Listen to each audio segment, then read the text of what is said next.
দিল্লি এবং আরসিবির যে ম্যাচটা হলো সেই ম্যাচের ভাই টার্নিং পয়েন্টটা কি, এবং সেই ম্যাচে আমি যদি বলি যে কোন প্লেয়ারকে তুমি মানতে পারো যে সব থেকে বড় ভাই ধাক্কা দিয়েছে, হ্যাঁ আমি তো ভাই যে প্লেয়ারটার নাম বলবো সেটা হচ্ছে গিয়ে আমি বলবো ভিপ্রাজ নিগম।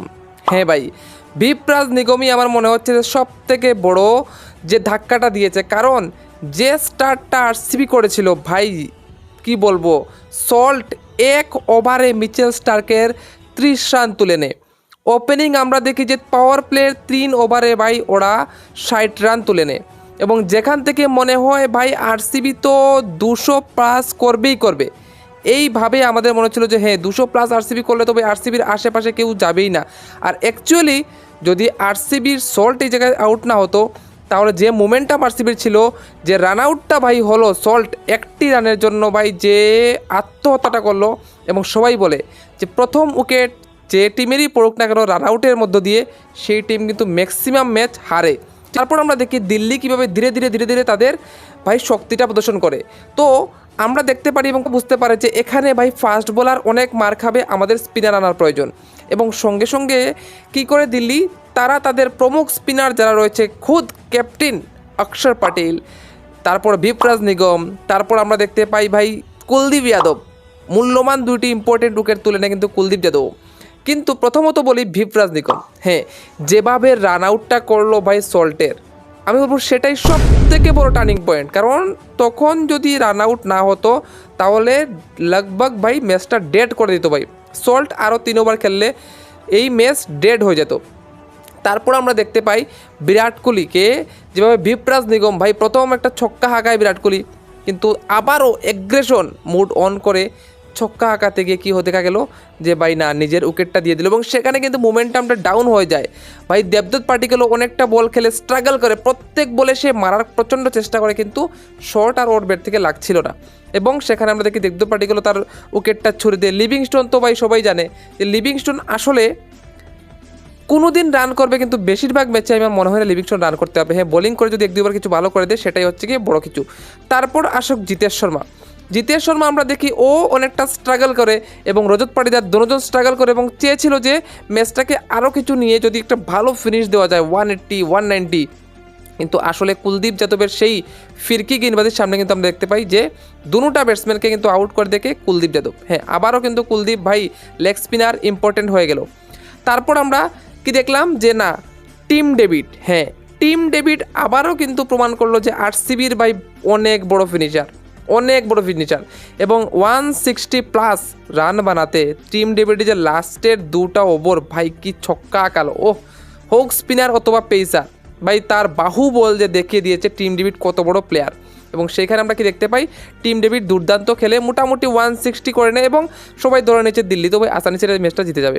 তো সেই হোক, তারপর আমরা যেটা সবথেকে বড় জিনিস দেখতে পাই সেটা হচ্ছে গিয়ে যে তারপর দেখি দিল্লি কিন্তু ব্যাকফুটে যায়। হ্যাঁ প্রথম 4 ওভার পরে দিল্লি কিন্তু ব্যাকফুটে আমরা দেখতে পাই, কারণ প্রথম 4-5-6 অর্থাৎ পাওয়ার প্লেতে মাত্র 39 রান করে দিল্লি, যেখানে 4টা উইকেট হারিয়ে যায়। 4টা উইকেট ভাই কম নয়। ওরা হারায় অভিষেক পোড়েলকে, ওরা হারায় জেক মেজর ফ্রেগারকে, ওরা হারায় ডুপ্লেসিকে এবং অক্ষর পাটিলকে, এবং সেই জায়গায় মনে হচ্ছিল যে হ্যাঁ আরসিবি দুর্দান্ত কামব্যাক করবে। ভুবনেশ্বর কুমারের সেই স্পেল, দুর্দান্ত বোলিং করে ভুবনেশ্বর কুমার, এবং ভাই মরবো মিডিল অর্ডারের যে স্পিন বোলিংটা করলো ভাই শ্রেয়স শর্মা, উফ কি দুর্দান্ত স্পিনিং বোলিংটা করলো শ্রেয়স শর্মা, এবং 10 ওভারে কিন্তু দাঁড়ায় দেখি মাত্র আমরা 69 রান হয়, এবং প্রায় 100 রান চাই আরও 10 ওভারে, যেখানে 4 উইকেট ডাউন। সেই জায়গায় আসে local boy the KL Rahul, the monster KL Rahul কিন্তু সেই জায়গায় চলে আসে, এবং প্রথম 30 বলে 30 রান করে, এবং এই যে চেসগুলা 160 180 170 এইগুলা কিন্তু কেএল রাহুলের জন্য পারফেক্ট চেস, কারণ ও প্রথমে একটু সময় নেবে। লোকাল বয়, আরসিবি ওকে কিনে নি, অনেক আশা ছিল যে আরসিবি থেকে খেলবে, কিন্তু আরসিবি কিনে নি, সেই এক্স টিমের প্রতি একটা অ্যাগ্রেশন দেখাতে হবে, ম্যাচ জিতাতে হবে। এবং কেএল রাহুল যে ফর্মে আছে আমরা দেখতে পাই চ্যাম্পিয়ন্স ট্রফিতে যেভাবে খেলে, ঠিক আছে, এবং সাথে ছিল স্টাফসও কিন্তু সাউথ আফ্রিকার একটা খুব দুর্দান্ত প্লেয়ার, খুব ম্যাচুর একটা প্লেয়ার আমি বলবো স্টাফস, ঠিক আছে।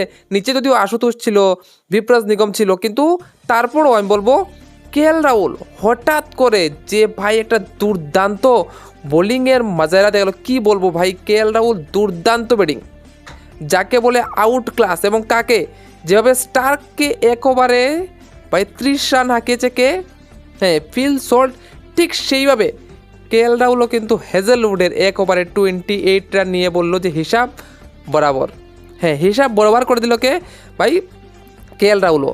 এবং অবশেষে দেখা গেল যে কমফোর্টেবলি জিতে গেল ভাই দিল্লির টিম। এবং সেই জায়গায় দাঁড়িয়ে আমি একটা কথা বলতে চাই যে দিল্লি কিন্তু 2টা ম্যাচ কেএল রাহুল তার নিজের দমে, হোক সিএসকের বিরুদ্ধে এবং আরসিবির বিরুদ্ধে, 2টা ম্যাচ কিন্তু নিজের দমে ভাই জিতিয়ে দিয়েছে। এবং মিডিল অর্ডারে কেএল রাহুল আসায় কিন্তু দিল্লির টিমটা আরও বেশি স্ট্রং মনে হচ্ছে, আরও বেশি ভালো মনে হচ্ছে ভাই। 4টা ম্যাচ খেলেছে দিল্লি, এবং যেখানেই যায়, হোক নিজের ঘরে আর হোক বাইরে, 4টাতে কিন্তু জিত দিয়েছে। এবং বাপু হোক বোলিং, হ্যাঁ আজকে বোলিং এত বেশি ভালো হয়নি, ব্যাটিংও মোটামুটি, কিন্তু ক্যাপ্টেন্সিতে ভাই টপ ক্লাস। 4 ম্যাচ এবং 4ই জিত। এবং সেই জায়গায় টেবিলের এখনও 1 নাম্বারে নয়, 1 নাম্বারে এখনও গুজরাটি রয়েছে, কারণ ওদের পয়েন্টসটা একটু বেশি। কিন্তু সেকেন্ড পজিশনে কিন্তু বাপুর টিম রয়েছে ভাই, 4টা খেলেছে এবং একটা ম্যাচও কিন্তু এখনো অব্দি হারিনি। তাদের গাড়ি কিন্তু এখনও ব্রেক লাগেনি, কোনো টিম তাদেরকে ব্রেক লাগাতে পারেনি, কারণ ওদের মিডল অর্ডার এবং ওদের স্পিন গেমবাজি। আমি বলবো বাপু আজকে যদিও তো ভালো করতে পারেনি, কিন্তু ভিপ্রাজ নিগম, হ্যাঁ ভিপ্রাজ নিগম কিন্তু ইমপ্রেসিভ ভাই। যত দিন যাচ্ছে ও কিন্তু তার দুর্দান্ত যে বোলিংয়ের এফার্টটা, সেটা কিন্তু আমরা দেখতে পাচ্ছি ভিপ্রাজ নিগমের কাছ থেকে। এবং সাথে আমরা বলবো যে কুলদীপ যাদব তো ভাই চায়নাম্যান, আউটস্ট্যান্ডিং চায়নাম্যান। আজকে স্টার্কেরও দিন ভালো যায়নি, আজকে ওই দিক থেকে হেজেলউডের দিনটাও ভালো যায়নি। যদি হেজেলউডের দিনটা ভালো যেত তাহলে ডেফিনেটলি আরসিবি জিতত। এবং একটা কথা বলতে চাই যে আরসিবি কিন্তু এইখানে হারা ম্যাচ ভাই প্রথমত বানিয়েছে, আমি বলবো এটাই যে হারা ম্যাচটা বানিয়েছে। তারপর দিল্লির থেকে যে হারা ম্যাচটা ছিল, দিল্লির কিন্তু প্রায় হারার অবস্থা ছিল, সেই ম্যাচটা কিন্তু আবারও কেএল রাহুল তুলে নিয়েছে। কেএল রাহুল কিন্তু সেই ম্যাচটাকে আবারও জিন্দা করে দিয়েছে। এবং আমরা আবারও দেখতে পেলাম যে কেএল রাহুলের মাস্টার ক্লাস ব্যাটিংয়ের জন্য দিল্লি আরেকটা ম্যাচ জিতে গেল। এবার দেখার বিষয়, যদি 220+ স্কোর হয় কোথাও, তখন কেএল রাহুল কী ইন্টেন্ট নিয়ে খেলে, কীভাবে খেলে, সেটা দেখার বিষয়। কিন্তু এখন অবধি যা পারফরমেন্স দেখতে পাচ্ছি কেএল রাহুলের কাছ থেকে, টপ ক্লাস। তো ভাই গোয়েঙ্কা সামনে তো কেএল রাহুলকে ছেড়ে ঋষভ পান্তকে নিয়েছে, কিন্তু ব্যাটিংয়ে তো ভাই ঋষভ পান্ত থেকে দুর্দান্ত ব্যাটিং করছে কেএল রাহুল। এটা হচ্ছেটা কি, যে যার এগেনস্টে যাচ্ছে সেই দারুণ খেলছে, সেটা একটা ভাই বদলার একটা দুর্দান্ত আগুন কিন্তু জ্বলছে। যাই হোক, একটা দুর্দান্ত ম্যাচ দেখতে পেলাম। মনে হচ্ছিল যে এই ম্যাচটা হয়তো বা এত ফাইট হবে না, যদিও এত ফাইট হয়নি। লাস্টের দিকে দিল্লি কেএল রাহুল এত মার মেরেছে ভাই, কেএল রাহুলের বিভিন্ন শট আমরা দেখতে পাই, পিছনে সামনে, মানে কি বলবো, আউট ক্লাস। এবং নট আউট খেলে ম্যাচ জিতিয়ে তারপর গেছে।